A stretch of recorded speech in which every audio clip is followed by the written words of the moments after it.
Скоро исполнится 80 лет со дня выселения чеченцев и ингушей с исторических земель. 80 лет исполнится с того дня, как мирные люди были высланы в степи Казахстана. Ассаламу алейкум, добрый вечер, дорогие друзья. Это программа «Актуальная тема» на телеканале «Войнах». И чеченский ученый, известный ученый, общественный и государственный деятель, кандидат исторических наук, доцент, профессор Чеченского государственного университета, заместитель директора Института гуманитарных наук Академии наук Чеченской Республики Абдулла Бугаев.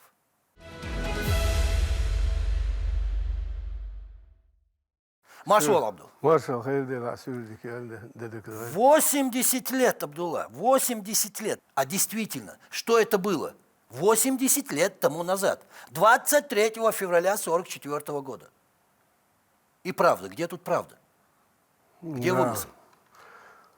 Ламай, во-первых... Это самый трагический день. И вы это знаете лучше меня. Вы родились да, там. В Казахстане, там. Я спецпереселенец. Спецпереселенец. Прошу. Ламай, во-первых, я очень благодарен ЧГТРК «Войнах» и лично тебе, что вы нашли возможным вот выйти в эфир с такой темой и постараться дать ответы на те вопросы, которые волнуют не только наши народы, но я бы сказал и демократическую общественность России. Посмотрите, какое место сегодня чеченцы заняли в политической жизни России. Сегодня и телеканалы, и все средства массовой информации говорят о роли чеченцев в сохранении ее территориальной целостности, российской государственности, и сегодня обеспечение безопасности и этой же территориальной целостности. Это не случайно. Вот тема выселения, она очень большая рана в исторической памяти чеченцев. Вот я неоднократно говорил о том, что 20 век истории нашего народа, чеченского народа, самая трагичная страница, скажем так, большая страница, век же в многовековой истории народа. Никогда, ни в XIX веке, ни в XVIII веке не было таких трагических испытаний в истории нашего народа, как в 20-м столетии. Вот в числе этих трагических событий одним из болевых, больных, ранимых является выселение чеченцев и ингушей 23 февраля 1944 года. Почему? Почему? Потому что это была вопиющая несправедливость, это было беззаконие. Это было беззаконие. Я напомню, 23 февраля традиционно к советскому народу, к вооруженным силам СССР обратился верховный главнокомандующий генералиссимус Иосиф Виссарионович Сталин. Вот его обращение, в его поздравление в связи с этим праздником совершенно справедливо сказано, что источником победы советского народа, успехов советского народа, советских вооруженных сил в войне против фашистской Германии являлась сплоченность советских народов, дружба советских народов. А ведь если оглянуться... если оглянуться, 20 народов были высланы? Да, высланы, да. Более 7 миллионов человек. Почти полумиллионное население чеченцев и ингушей. Это разве не часть советского народа? Вот задают вопрос, причины выселения. Я считаю, что вообще сама постановка, она некорректна. Почему? Ну, какие могут быть причины для наказания целого народа?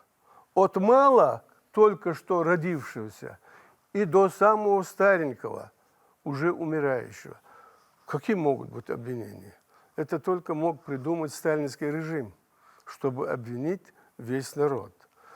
Вот, но, несмотря на это, постановка вопроса продолжается, она будет продолжаться. Есть иная версия постановки. За что Сталин выселял народы? С своей точки зрения правильно поставить вопрос, почему Сталин выселял народы. И, кстати, по этой теме в 2009 году в Ваковском, то есть рецензируемом журнале, мной была опубликована статья, так она и называлась «Почему Сталин выселял народы». И поэтому я назвал нашу с вами сегодняшнюю тему, наш сегодняшний разговор, «Правда и вымысел». Где что? Я в связи с этим вспоминаю пресс-конференцию покойного, к сожалению, уже Руслана Имрановича Хасбулатова. Да, Аминь. Он проводил пресс-конференцию, очень большую, солидную пресс-конференцию, и журналист задает вопрос: Руслан Имранович, скажите, пожалуйста, были ли причины для выселения чеченцев-ингушей? Ну, Руслан Имранович делает вид, что не слышит, не замечает журналиста и продолжает свою работу. Но журналист настойчиво повторяет еще раз. И еще раз Руслан Имранович не обращает внимания. Но на третий раз Руслан Имранович не выдержал и сказал: да, были причины. Дело в том, что во Власовской армии служили 2 чеченцев и 1 ингуш. Вы знаете? Вот, я помню это интервью. Вот суть он 100% исчерпал. В тему, как говорится. Тему, да. Он исчерпал. Вот я вам приведу такой пример. Я позволю себе зачитать преамбулу указа Президиума Верховного Совета СССР от 7 марта 1944 года о ликвидации Чечено-Ингушской ССР и об административном устройстве ее территории. Вот там в преамбуле сказано: в связи с тем, что в период Отечественной войны, особенно во время действий немецко-фашистских захватчиков,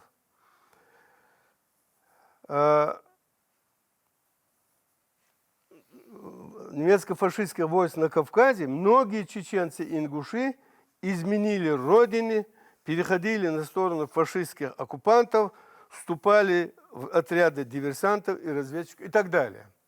Смотрите, многие. Вот передо мной справка.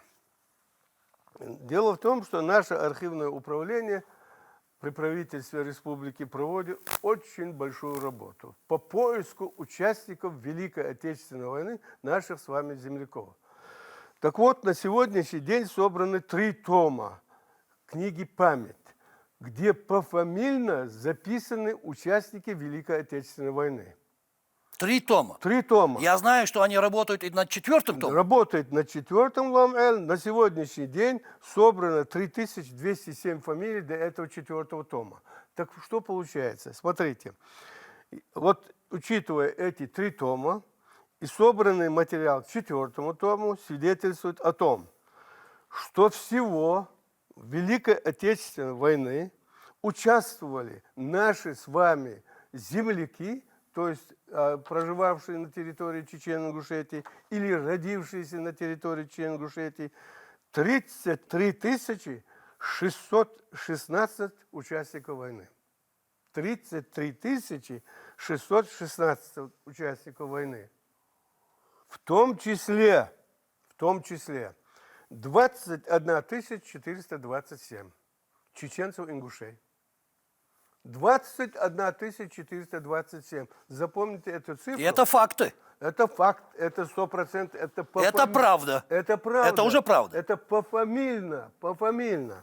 Дальше. Из призванных на войну наших с вами земляков, имеется в виду проживавших на территории Чечено-Ингушетии, чеченцы, ингуши, русские и так далее, 44 человека стали героями Советского Союза. Это тоже правда. Это тоже правда. И это тоже Вот факт уже. аллея, аллея славы об этом свидетельствует. В том числе 6 чеченцев героев Советского Союза. Я говорю о чеченцах. Героев Советского Союза.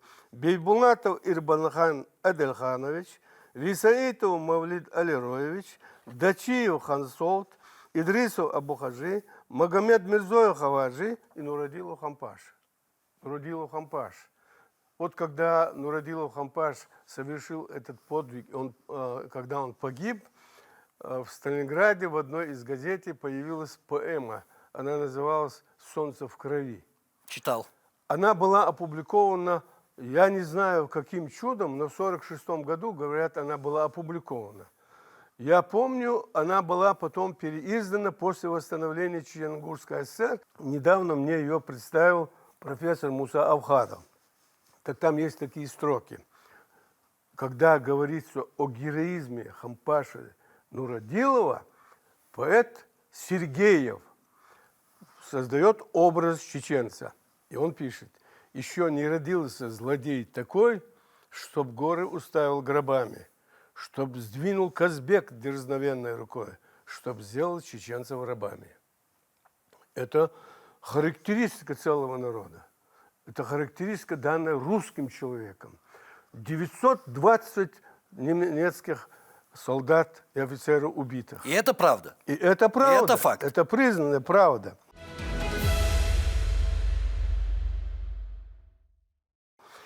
Теперь дальше. За подвиги, совершенные в годы Великой Отечественной войны, трое. Это Абдурахманов Канта, Узуев Магомед, Умаров Молды были награждены званием, удостоены званием Героя России. Полный кавалер орденов славы Энгиноев Дуда Энгиноевич. А сколько неустановленных. Даша Акаев, которому недавно под Петербургом поставили памятник. Маташ Мазаев. Маташ Мазаев. Несколько командиров полками. На сегодняшний день вот архив свидетельствует о том, что они располагают фамилиями 2 чеченцев, представленных, но не получивших звание Героя Советского Союза. Или возьмем пример Мавлада Висаитова. Это же легенда. Представьте себе, с первого дня войны, с 22 июня 1941 года, находясь на территории Западной Украины, он вступает в бой, в июле получает ранение. За это ранение он награжден орденом Красного Знамени, боевого Красного Знамени. И об этом он узнает только лишь в декабре 1941 года. Но я хочу что сказать.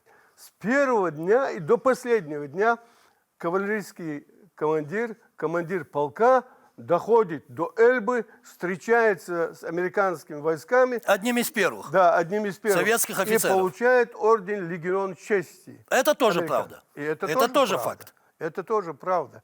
Я помню, когда в 90-м году поднимался вопрос о присвоении звания Героя Советского Союза Мавлада Висаитова, какие усилия приложили журналист журнала «Советский воин» Звягинский, народный депутат СССР Супьян Автурханов, тот же Докут Завгаев, сын Мавлада Висаитова, Супьян Сайпи Висаитов. А Мавлад Висаитов умер в 1986 году, и вот он уже в мае, 1 числа мая 90-го года был удостоен звания Героя Советского Союза. Это раз. Следующее. 2015 год. Город Грозный удостоен звания город воинской славы. Тоже факт. Это и тоже правда. Это же правда. Ну вот тогда давайте вернемся снова к этому указу. Вы, наверное, обратили внимание, там сказано, вступали сотрудничество с оккупантами. Какие оккупанты? На территории А они что, на территории Чечено-Ингушетии были фашистские войска? Какие оккупанты? Там рабочий городок Малгобек был занят. И то он тогда никакой роли не играл в оборонительных боевых столкновениях того времени, это 1942 год. Но это же от столицы Грозного до Малгобека, насколько мне известно, более 100 километров. Территория Чечни – это же не просто уголок вот этот северо-западный, а это в то время 15 тысяч квадратных километров. Это во время войны, преодолеть всю эту территорию. Это во время войны, да. Дальше, таким потопом целым, да, идти, сдаваться. Дальше, в 1942 году, Грозненский нефтеперерабатывающий завод получает орден Ленина. За что? За поставку нового качественного авиабензина. Сегодня авторы признают, что 70% авиамасел воюющей армии поступали с грозненских и бакинских нефтеперерабатывающих заводов. Тоже факт. Это тоже факт. Тоже правда. Дальше, вот трудовые подвиги. Академия наук несколько лет назад издала сборник материалов в нашей Академии наук. Грозненский городской комитет обороны. Вот там от начала до конца показано, как республика трудилась и работала, помогая воюющей армии.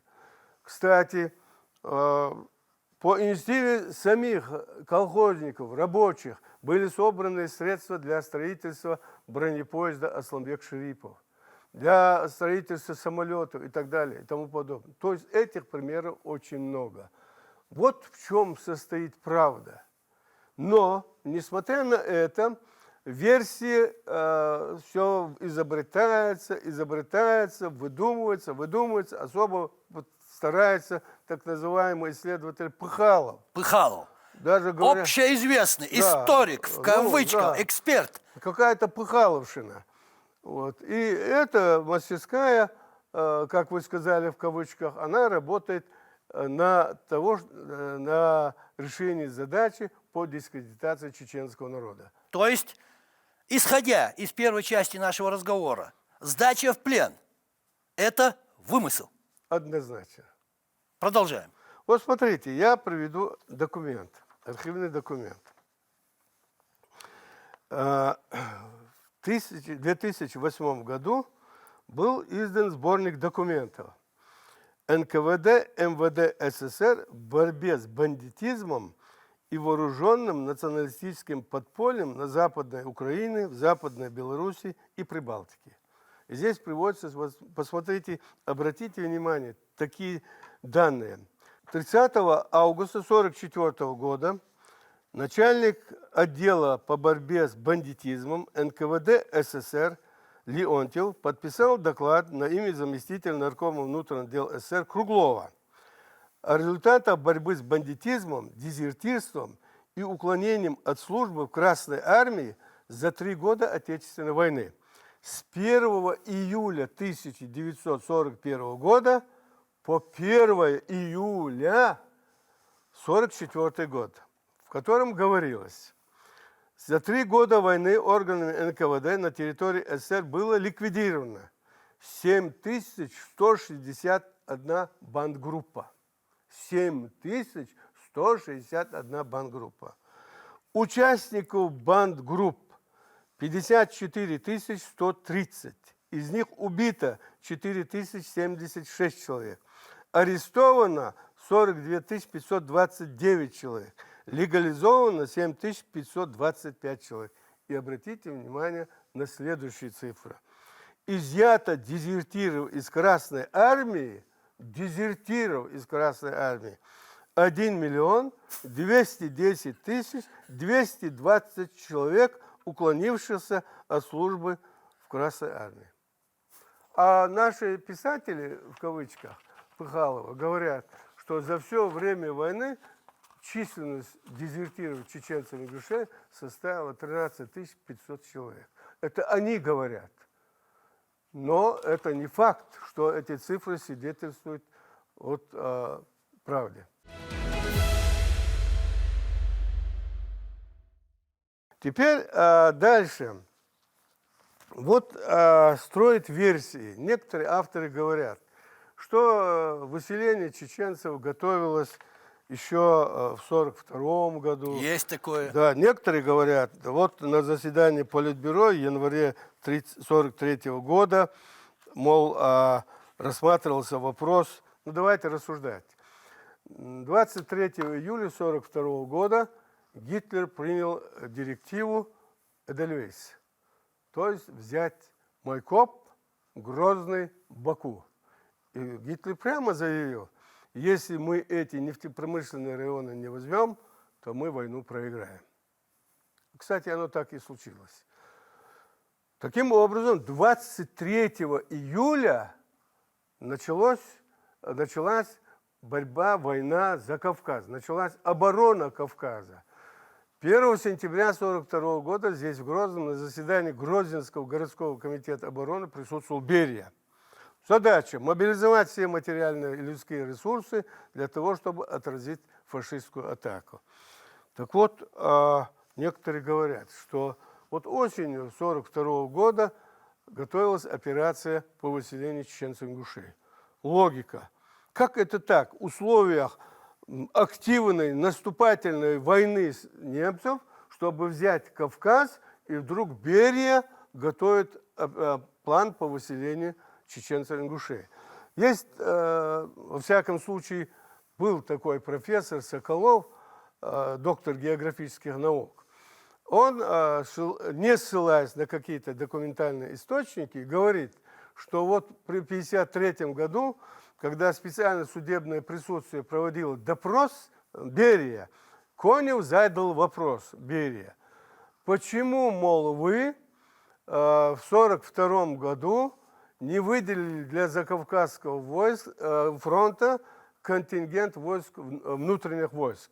И якобы Берия ответил, я до сих пор никому об этом не говорил, но дело в том, что уже готовилась операция по выселению чеченцев-ингушей. То есть выходит, что 7-8 лет назад изданы два сборника документов. Лаврентий Берия и другой документ «Дело Берия».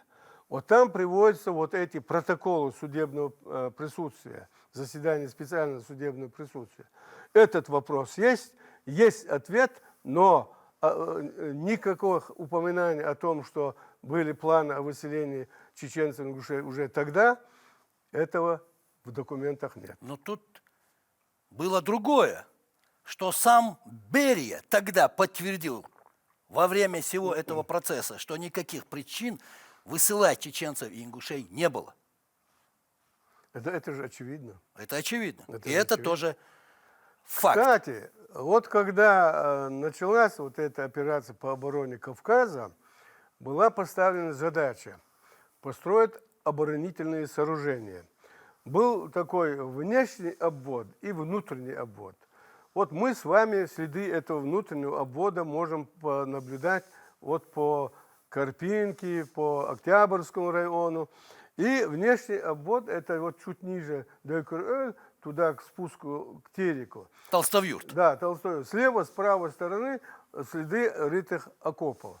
Так вот, по итогам строительства этих оборонительных сооружений в январе 1943 года более сотен представителей Чечен-Ингушетии были награждены орденами и медалями. Это раз. Второе. Первый секретарь Чечен-Ингушского обкома партии Иванов был награжден орденом Трудового Красного Знамени. Председатель Совнаркома Чечен-Ингушской ССР Малаев был награжден орденом Ленина. Председатель Президиума Верховного Совета Чечен-Ингушской ССР Тамбиев был награжден орденом Ленина. Может возникнуть вопрос, а почему первый секретарь получил орден чуть ниже? Дело в том, что до этого Иванов специальным указом был награжден орденом Ленина. И эти указы, эти документы опубликованы в январских номерах газеты «Правда» за 1943 год. Вот правда.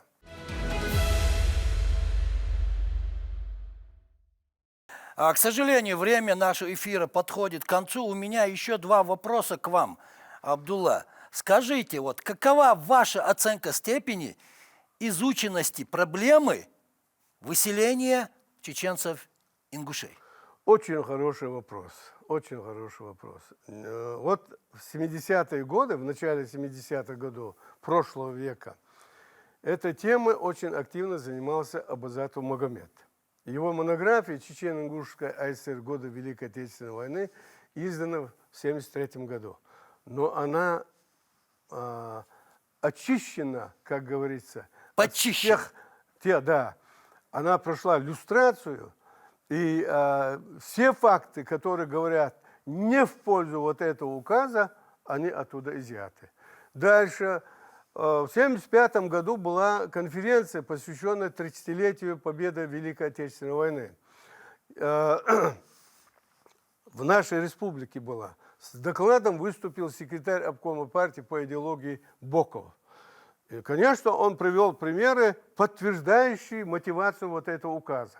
Тогда на этой конференции выступил заведующий кафедрой истории КПСС Грозненского нефтяного института доцент Филькин и сказал, а доцент Филькин в годы Великой Отечественной войны был секретарем обкома партии Чечен-Ингушетии. Он сказал, дело в том, что я был секретарем обкома партии.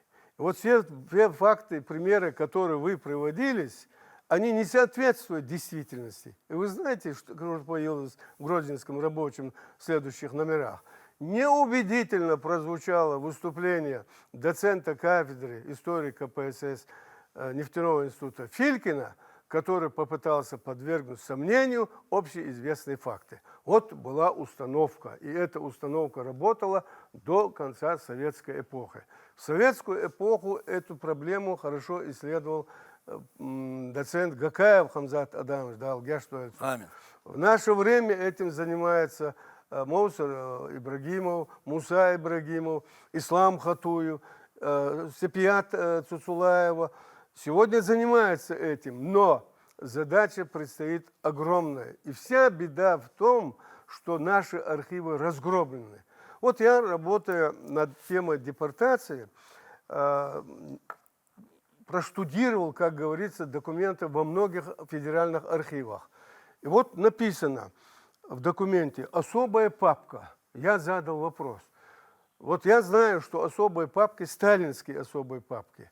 А вот идет протокол заседания Бюро Чечено-Ингушского обкома КПСС, и написано «особая папка».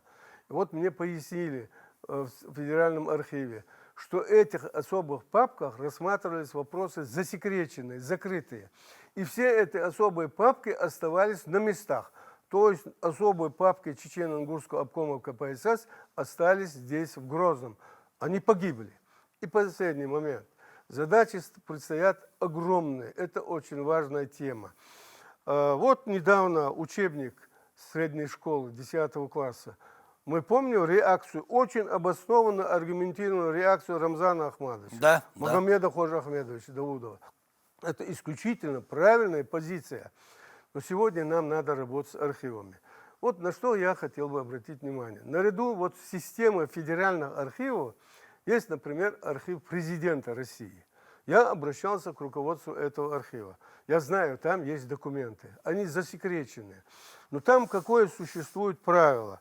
Вот руководитель субъекта Российской Федерации обращается к руководству архива с просьбой предоставить для решения тех или иных задач тот или иной документ. Вот предоставляет руководителю региона копии этого документа. Я думаю, что и этим надо воспользоваться. Большая работа во взаимодействии Академии наук, комплексов научно-исследовательского института, наших учебных заведений высших, имею в виду, работа по исследованию этой темы проводится, и мы надеемся, что мы в конце концов издадим фундаментальную работу по истории Чечено-Ингушетии в годы Великой Отечественной войны. Но есть некоторые, как мы уже с вами говорили, какие истории, которые все же продолжают нагнетать и дискутировать на эту тему, что действительно чеченцы и ингуши были виноваты, были пособниками, дезертировали, не воевали. Кому это нужно? Зачем? Вы знаете, это прежде, вот в наше время, это нужно тем, кто преследует цель расколоть российское общество. Вот когда в условиях необходима мобилизация, консолидация, нужно сбросить вот какой-нибудь материал, пусть он и несостоятельный, априори несостоятельный, но, как говорится, их дело сказать, а там уже разгребайте. А помните, вот до недавнего времени миф о белом коне? Да. Ведь это все знали, что это миф. Но его эксплуатировали, тиражировали, эксплуатировали, пока мы не показали документы, не сказали, чеченцы и ингуши не имеют к этому никакого И отношения. доказали, что это вымысел. Да, это вымысел. И поэтому дальше, я вот возвращаясь к началу нашей беседы, сегодня чеченцы, государствообразующий народ в этой стране многонациональной, настолько показал, что он способен отстаивать защиту многонационального отечества, конечно, вот вся эта пропаганда идет на то, чтобы показать. Нет, чеченцы, как писали в давние времена, злой чечен ползет на берег, точит свой кинжал. Спасибо. Спасибо, что пришли, ответили на наши вопросы, высказали свое мнение. Из нашего разговора, Абдулла, мы делаем такой вывод. Дезертирство чеченцев и ингушей во время Великой Отечественной войны – вымысел. Надумано. Сдача в плен, работа на врага во время Великой Отечественной войны – вымысел. Героизм чеченцев и ингушей во время Великой Отечественной войны – это правда. Это правда. Еще ломай. Будет неправильно, если об этом мы не скажем. Прошу. Вот говорят, на территории Чечен-Ингушетии года Великой Отечественной войны было повстанческое движение. То это смешно. Повстанческое движение на территории Чечен-Ингушетии. Это смешно. Не было на территории Чечен-Ингушетии даже бандитских групп, превышающих 30-40 человек. Все остальное вымысел. Да, были подонки, были предатели, были люди, которые недовольны были колхозным строем. А где их тогда не было? А В где какой их области? не было? А где их не было? А где их не было? Поэтому вот наряду с тем, что вы сказали, вот это миф о повстанческом движении, он совершенно несостоятелен. Историки говорят, но все, что было не забыто, не шито-крито на миру. Одна неправда нам убыток, и только правда ко двору. Хорошо сказано. И самое главное в тему. Спасибо. Удачи Удачи вам, Абдулла. И спасибо, что пришли и рассказали, где правда, а где вымысел.